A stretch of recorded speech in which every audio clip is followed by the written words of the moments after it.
Welcome to the American Mandate. I'm Grady. And I'm Camden. So, a lot to get to as far as Russia and Ukraine today. There's a lot of different developments with that, but kind of want to start at a different place, just kind of to get your thoughts, since that's going to be probably the majority of the show. So, we're talking about my old stomping ground, Washington State.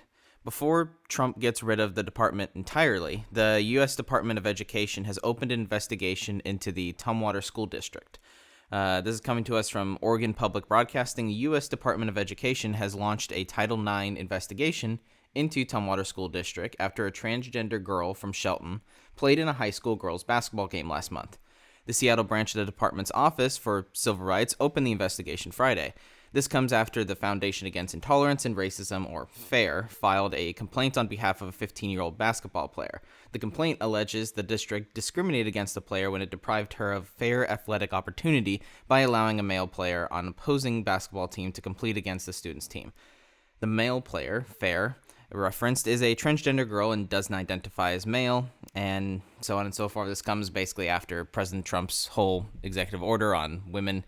It can only be in women's sports. Men cannot be in women's sports. Also, there's two genders, male and female. So it's just hilarious that the left continues to die on this hill. And I'm appreciative that the Trump administration is not letting this go through. And we're like, this is affecting our generation. Like, there's a whole argument side to like whether or not adults should be able to do that in public life if it's seen as obscene, stuff like that. But the main important part is just fixing our next generation and making sure that they're not messed up as much as possible. And I think we see that trend. I think we're seeing that the students behind us are like, this is a little insane, but I don't know, where are you thinking everything's going? I don't know how they're still, like you said, dying on this hill.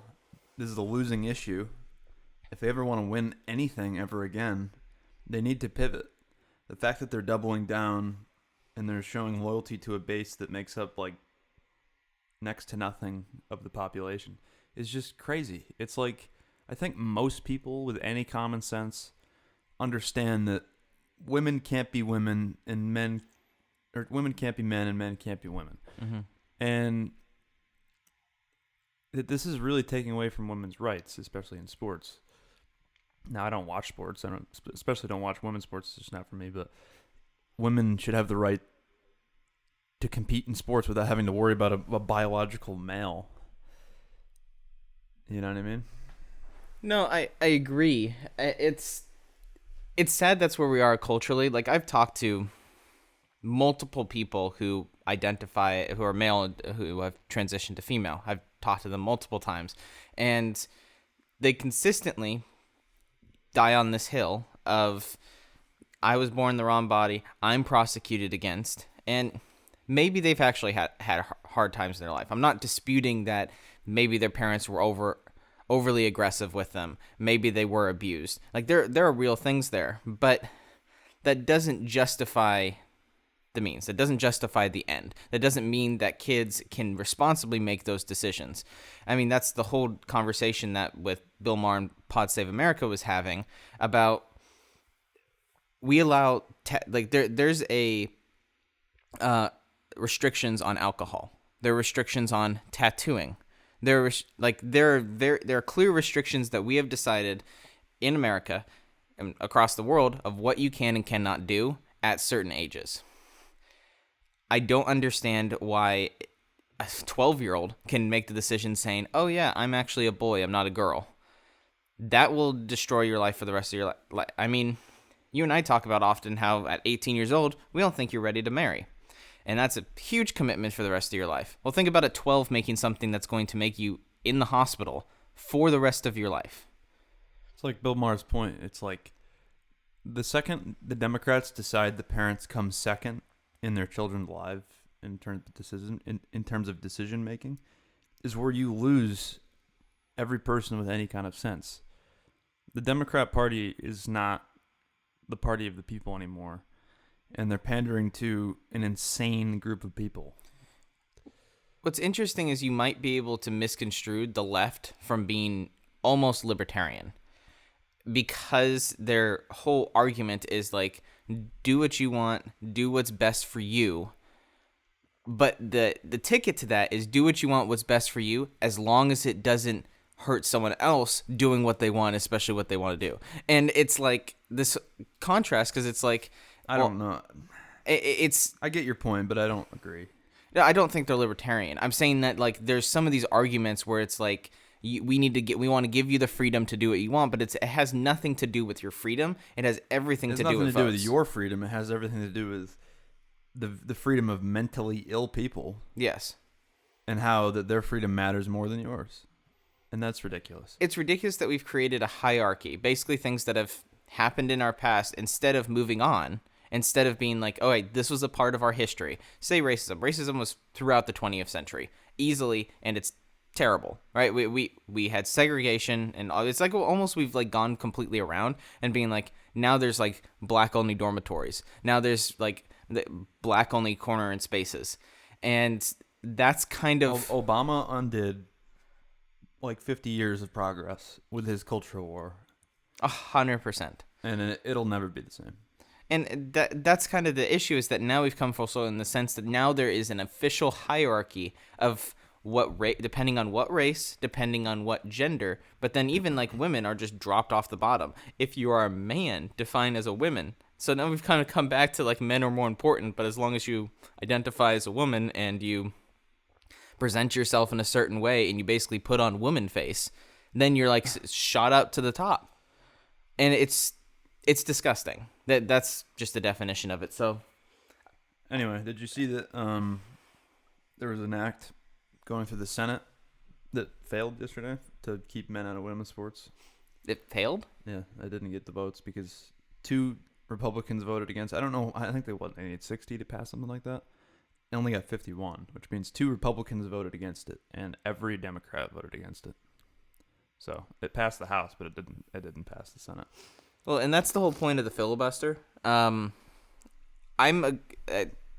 sucks, but the filibuster is in place so that whoever's in power can't just ram through things. That being said, this should be universal. Yeah. Of just being like, understanding basic biology. Men are going to be stronger than women. The Democrats, their argument is that this is such a non-issue, quote unquote, is because there's not that many transgender men in women's sports. They're like, out of this many 100,000, there's like maybe a couple dozen. It's like, it doesn't matter, man. It's the same Social Security argument. It's like, we're not going to sign that illegal aliens cannot get Social Security because it doesn't happen. So what's your problem with signing it? Right. Like, if it's such a non-issue, then let's just make it the law. I mean, how about that? Like, it's not... I can't stand these fucking Democrat senators, and I'm really getting tired. Like, the past 24 hours, more and more have been saying they're going to boycott Trump's address to joint session of Congress tonight. And at first I was like, who gives a fuck? Nobody cares that you're not going to be there. And then I thought, wait a minute.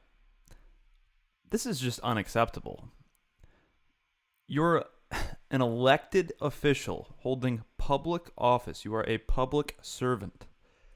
Your salary is paid by us, the taxpayers. And you're going to sit there and say, I'm going to boycott the President of the United States address to my chamber of Congress? You should be fucking removed from your position forever. That is unacceptable. You need to do your job that you were elected to do. We're paying you to be there. We expect you to sit your ass in that seat and listen to what he has to say. I fucking hate these people, man. Chris Murphy, I can't remember the guy that just announced it today, but I'm just like, dude, you should be barred. Elizabeth Warren, Bernie Sanders, they're all not showing up. You should be barred from public office. You're not doing you're boycotting your actual job. You spent the past 6 weeks obstructing the President of the United States, enacting the will of the people that he was elected to do. These people are not for democracy. Yeah, and you have to understand, the Democratic Party is the most anti-patriotic company. That's what it feels like. It's a company party. The anti-American party is what they are. They would much rather see us burn. They want to put as much money into other countries because they want this uniparty. They want this uniparty in the country, and I believe they want this uniparty across the world, because there's no rhyme or reason that you would be okay with illegal immigration just shooting across our border unless you wanted to import voters. Yep. There is no reason that you would be so overtly just anti our president and not just like give him the benefit of doubt in any shape or form unless you are anti-America. There's no reason you would protest coming into Congress unless he was doing something that was completely obscene. Like, let's say he was he was trying to get a third term and like being an actual Hitler figure, not this fake stuff. He was actually being a Hitler figure. He was doing the stuff that FDR was doing with like throwing people in camps. If we want to talk about that stuff and he was doing that, okay, I understand protesting and being like, I don't want to give legitimacy to this guy. But this is after Trump put Zelensky in his place and basically said, you've been berating me for 45 minutes. I've been letting you get away with it. And now you're telling how Americans are going to feel. No, Zelensky needed to be kicked out of our country, and I don't think he should come back. Yeah. And that's a whole nother discussion we could talk about. When it comes to the Zelensky issue, Democrats literally had a meeting with this guy like an hour before this meeting with Trump and encouraged him to defy Trump. Don't do the deal. Try to negotiate a different deal. Encouraged him to stand up for Ukraine, which he should do. He should obviously be there on behalf of his country, but his main objective should be peace. And people like Chris Murphy had a meeting with him, and they were like, "Yeah, don't work with Trump. He's just going to do this and that. You need to defy him. You need to go in there and have a big political grandstand." They literally encouraged him to do this. Chris Murphy said as much on Twitter. Yes. And now he's trying to backtrack it and claim, oh, Trump ambushed him. Which is it? Did you tell him not to listen to Trump, or did Trump ambush him? Because it can't be both. He realized that the second one, to blame Trump, was way better talking point than the first. Right. He just does not care. He's the most intellectually dishonest, corrupt human being in that fucking chamber. There's no doubt about it. I hate Chris. I cannot stand Chris Here's Murphy. what's funny about Zelensky. Like this whole thing over the weekend, he grandstands. We get the whole all the NATO countries together, but we can't talk about it being NATO because the United States is not there. So it was just kind of this like, we're just world leaders. So here's what Zelensky put out today based on it. And so I'm just reading. I know you have heard it, but and also posting this on X. I'm getting tired of this stuff that he's just posts apologies and things on X and is like, this is going to be good enough. It's so low class. It's just like, why not wear a suit? It's so low class. But anyway, this is what Zelensky said. I would like to reiterate Ukraine's commitment to peace. None of us wants an endless war. Ukraine is ready to come to the negotiating table as soon as possible to bring lasting peace closer. Nobody wants peace more than Ukrainians. My team and I stand ready to work with President Trump's strong leadership to get a peace that lasts. We are ready to work fast to end the war, and the first stages could be release of prisoners and truce into the sky, ban on missiles, long-range drones, bombs on energy, and other civilian. And he goes on about like other stuff that I don't really care about.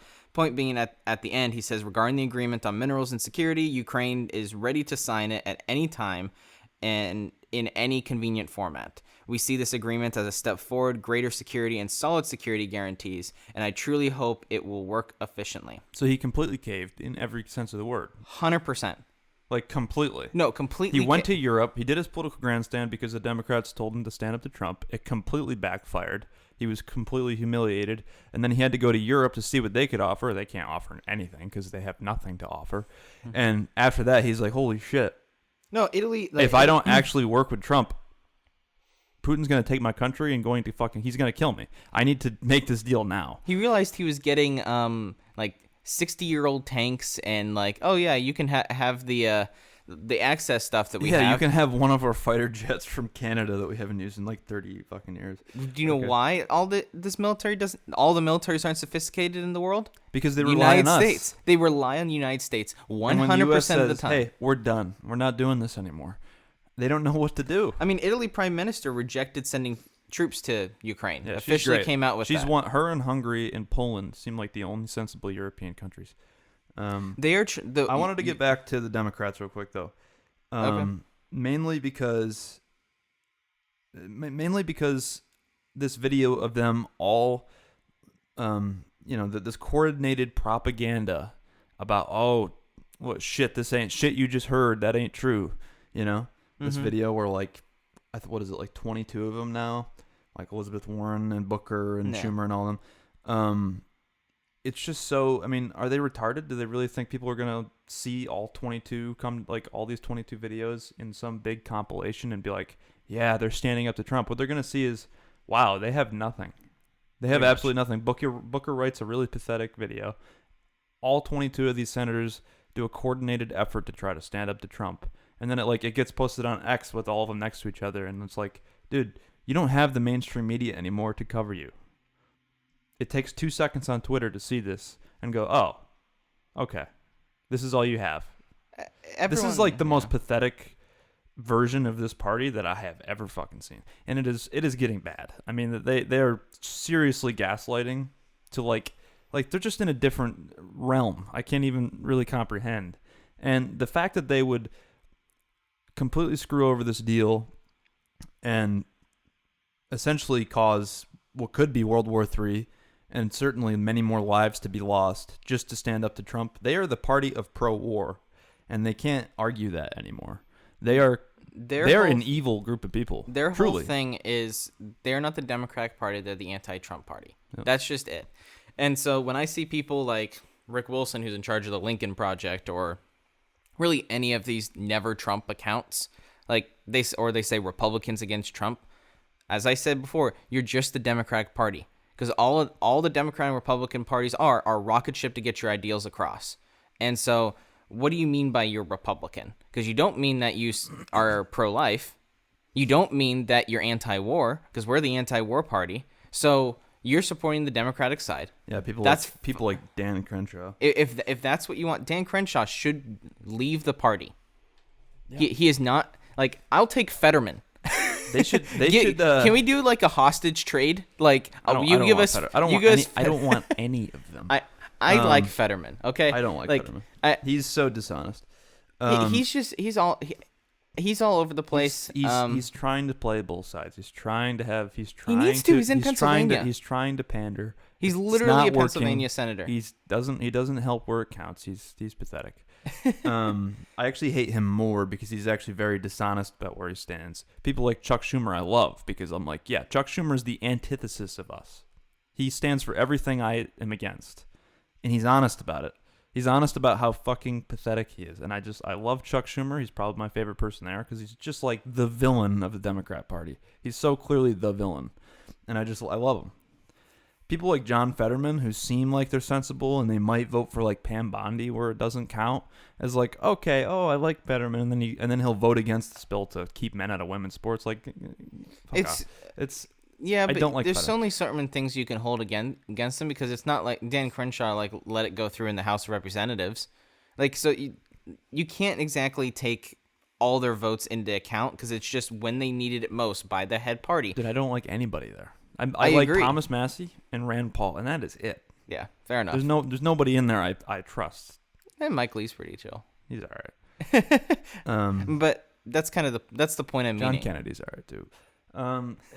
But yeah, people like Dan Crenshaw. I mean, it's like, what are you even doing here, dude? You're not popular. How does he keep winning? You're not popular. He's in Texas. That's a bad state for politicians, man. I'll tell you what. Republicans just get in automatically, and they don't care. They do not want harsh conservatives. Every time I've seen a conservative go against, like Brandon Herrera, who was trying to go against the guy who's anti-gun in southern Texas, and the guy won. Brandon Herrera lost. Yeah, the thing is, the Republican Party is like, the MAGA movement is not a Republican Party. It's just not. Like, the Republicans of 10, 15 years ago are like few and far between. It's people like Crenshaw, McConnell, people like that, the neocons, Nikki Haley. That's the real Republican Party. That's what the Republican Party has always stood for forever. People with actual conservative values like Thomas Massey don't really belong in the current Republican Party, because that's not what the party is anymore. Like, I would say the MAGA Party is more of the populist, like almost Tea Party that was rising in like the 2010s. Like, that's what it turned into. It's the party of the people. The neocons just want to go to war, man. This is the argument for having multiple parties, because But once you do that, then you get into like the parliament kind of thing where there's like a bunch of. Well, here's basically what you run into is that let's say there is the MAGA party, there is the Thomas Massey type party, and then there's the warmonger Republican Party, right? Yeah, and then you have who are they going to coalition with? So then it just becomes the one party. Exactly. Like, you can't no matter do anything other than two parties. That's why libertarians will never win anything. Every time in Canada, the reason the Liberals are in charge is because they have a coalition, and it always comes down to two parties, which is the main party and the opposition. That's always what it is. The only thing that like the libertarians can really do is like somebody like Trump goes to their national convention like last year and basically strikes a deal with the Libertarian Party. Says like, hey, if you vote for me, I'll pardon Ross Ulbricht or something like that. And that, they do have some play, but because it's a whole group of voters that decide we're not voting for either one unless you can make your case. And Trump made his case. He didn't get that much support, but he got some support, so he followed through on his promise, which good on him for that. But they have some leverage, but they'll never win anything. Like, no. I love it when I see the vote on Congress for, like, a bill. It says, like, Republican votes this many, Democrat votes this many, and then it'll say Libertarian votes 0. It's like, well, no shit. Just take that off. They're never going to be in Congress. It's just weird that's, like, in place. You're allowed to have another party, and you're allowed to get votes. Yeah. And so they're trying to be representative and show that these are the actual votes, because it's also important. But there's zero. No, but like the reason it matters is because like you see when Chase Oliver ran, or when what's her face, the Green Party. And she runs every single time. But basically you can see where the votes pull from, and be like, okay, so if these 20,000 people who are clearly left leaning went and voted for Hillary, she would have won Michigan. Right. She would have won Wisconsin. And so that stuff is interesting. And so I'm glad those votes get counted, and I'm glad there is shown graphics and of it. And it is like, it's funny, even in a small party like the Libertarian Party, there's actually like divisions of that. Yes. Like there's the more liberal leaning kind of retarded Libertarian Party, and then there's like the Ron Paul Party, which like if I were a libertarian, that is where I'd be, is the Ron Paul Party. I do have a lot of libertarian values. I like Ron Paul a lot. I think they get many things wrong. I think they basically want no government. That's a little crazy. There's got to be some government, but I agree, man. People like Thomas Massey who are like, dude, we're spending more money than we've ever spent when we owe more money than we've ever owed. This is just not sustainable. This is just insanity. We have to completely just axe government spending. The thing is, people don't understand it. Yeah. Because they don't understand that what they're doing is they're stealing money from the future. Yeah.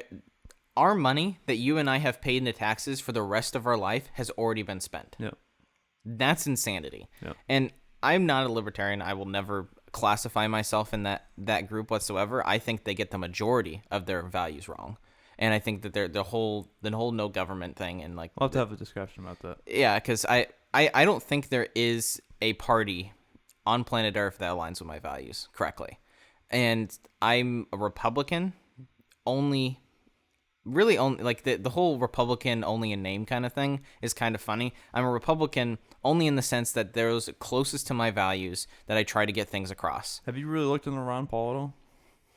Not crazily you should. Deep. I've looked into some stuff, but he's very sensible. He doesn't take like the anarchist view. He's just all about just much less government. They just like the bare necessities, but obviously like you want them there for military, you want them there for criminal justice stuff, things like that, enforcement of the law. But like all these incentive programs, they need to go, man. All these welfare programs, they have to go. I agree. There is certain uses though for I would government. say you would primarily disagree with him on foreign policy. But he's sensible on most things. Yeah. What's his foreign policy? Pretty isolationist. And that's not sustainable. I don't really agree with that. But we are far too interventionist. Way too interventionist. Like we need to slow the fuck down. Especially in the Middle East. I really wish we'd leave. It's not really tangible. What we need to do is just slowly back off and encourage Israel over time to start handling their own problems. That doesn't mean we can't send them money. I would just encourage us to slowly incentivize them to like basically build them up a little bit more and back off. We have to be responsible because, I mean, a big reason as to why we're so interventionist is because the American dollar is the basis for all trade, and that is because we're involved in pretty much every country. And we lose that, going to be a lot of problems for us in America. Yeah. And so we are self-sustaining. Not yet, but if we wanted to be, it's very quite easy. It would take us probably 5-ish years to get everything in order. We could be an isolationist country because of the way our country is set up. We can have our own oil. We can have our own farms. We have our own dairy. As far as all of that goes, we trade for the betterment of the world. So I don't think the world wants to see a world where the United States says goodbye.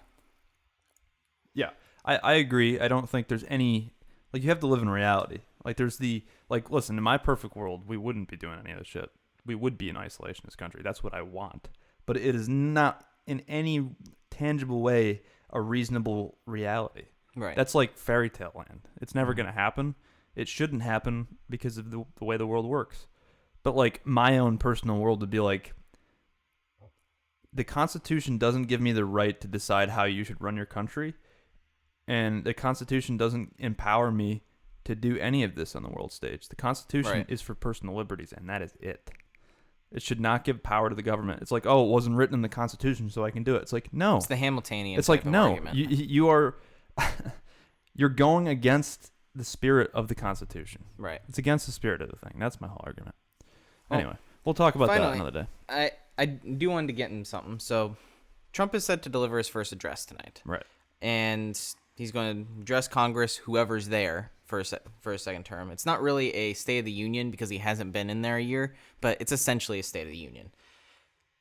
I want to give you some topics, and I want you to tell me whether you believe it will come up in Trump's speech or not. And at the end, I want you to, what is your dark horse thing that he's probably going to bring up?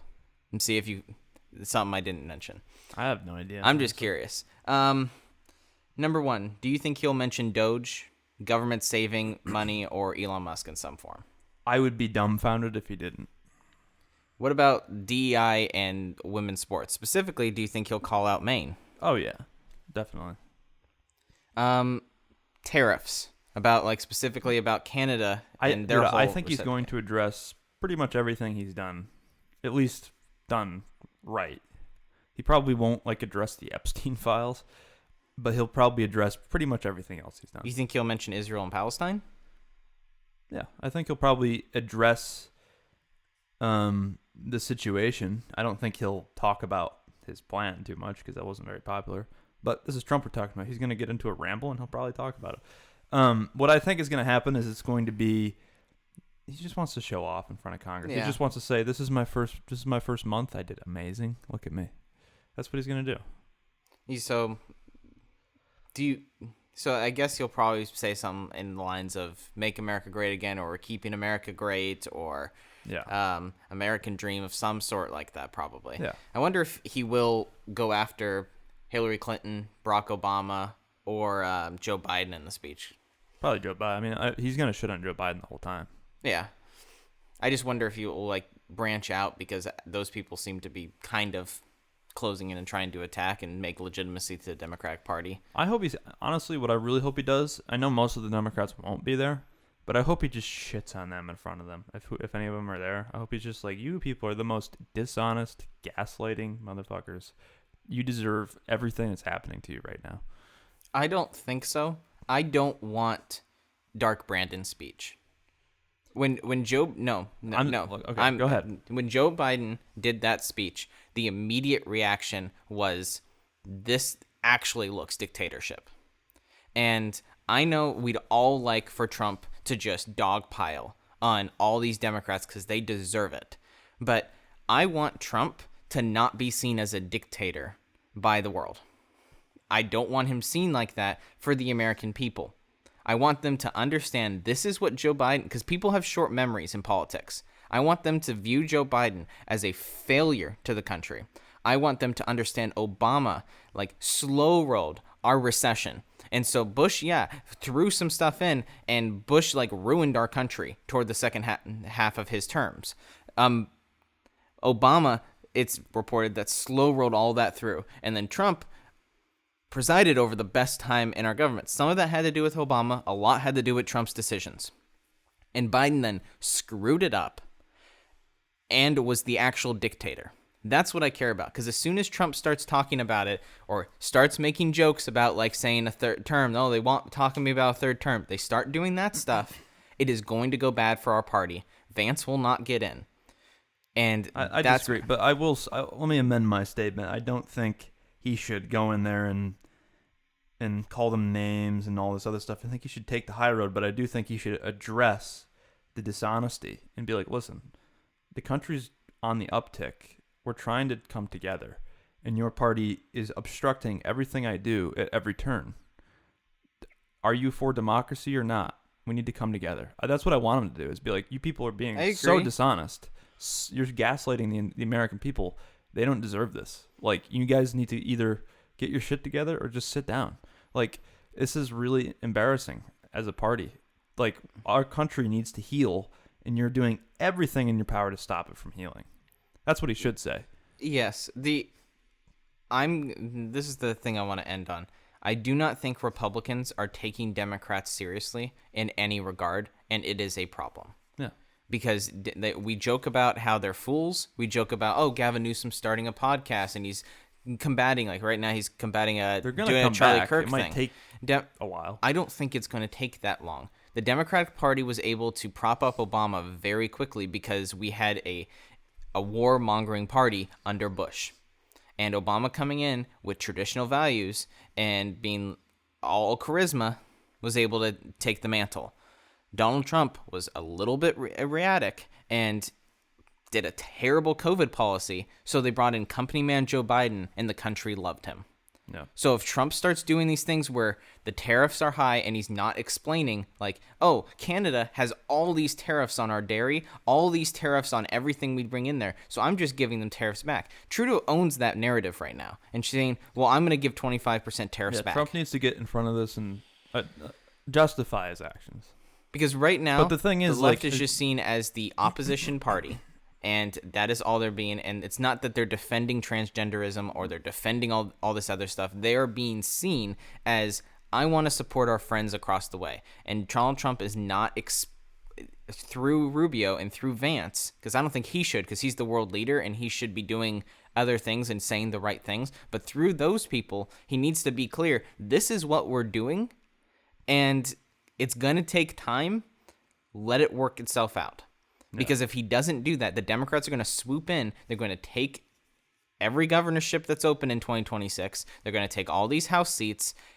Now we're back to square one, where in the first term, we didn't have the last 2 years during COVID. We couldn't get anything done, not just because of COVID, but because the Democrats owned the other chamber of Congress. No, they should be taken seriously, but they should... Listen, right now they have no power, and they're making fools of themselves. But they will come back. That might not be by 2028. It might be by the midterms. It doesn't matter. Right now, they need to be called out, even if it's from more of a, high road kind of attitude. Like, hey, we're trying to come together. You guys are doing everything in your power to obstruct. This is why I'm doing the things I'm doing. These are the lies you've spread. This is why they're lies, and these are the actual things I've done in my first 60 days. And you guys are completely obstructing everything that this country is trying to do. All the good things, everything we're trying to do to heal. He needs to call them out today. If he doesn't, it's embarrassing. Because if he goes up there and be like, yeah, everything's great, I wish some of you guys were here, but, we just need to come together. Blah, blah. No. You guys are being dishonest. I'm trying to heal the country. You're obstructing me. You should be ashamed of yourselves. Let's come together. That's what he should say. If he doesn't say that tonight, I'll be very disappointed. I'm not asking the Democratic Party to just let Trump steamroll them and let Trump get away with things and just that Trump is the best president. He is our king. I'm not asking that. Right. I don't believe that. I'm asking you to do what I've done on this podcast thus far. Be honest. Be honest and be like, this is my thoughts about what he has done.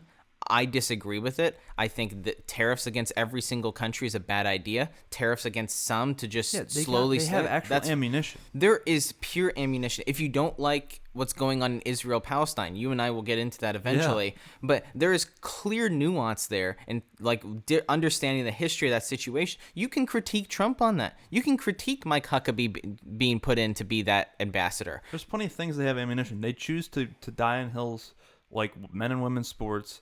Like, this is an oligarchy. Dude, you're funded by George Soros. I want you to be patriotic. And when it comes down to it, when a world leader is disrespecting our world leader, I want you to come to bat and be like, I don't like anything Trump does, but you do not disrespect my president. Right. I would do the same thing for Joe Biden. I would do the same thing Obama, same thing for Bush, same thing for Clinton. Yeah. Because that's what you do. It is us versus the world. In any situation, that's my view on it. We trade and we're nice with countries because that's the way you play in politics. But when it comes down to it, I'm going to support my president to the letter. There's a reason when you go to war, you're still going to support your president. I'm fighting for the American side. No, I agree. Anyhow, we have to get going, but thank you for joining us on the American Mandate. And we'll see you tomorrow. I hate you, Chris Murphy.